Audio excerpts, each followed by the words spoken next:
প্রত্যেকে আল্লাহ জিজ্ঞাসা করবেন, তোমাকে পর্দার বিধান দিয়েছিলাম, কেন পর্দা করো নাই? প্রত্যেক মুসলিমকে আল্লাহ জিজ্ঞাসা করবেন, 5 ওয়াক্ত নামাজ ফরজ করেছিলাম, নামাজ পড়ো নাই কেন? ঠিক মতো পড়েছো কিনা?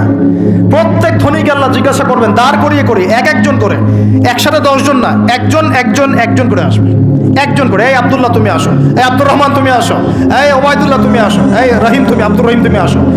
একজন করে আল্লাহ ডাকবেন, বলো তোমাকে ধন দিয়েছিলাম, কি করেছো?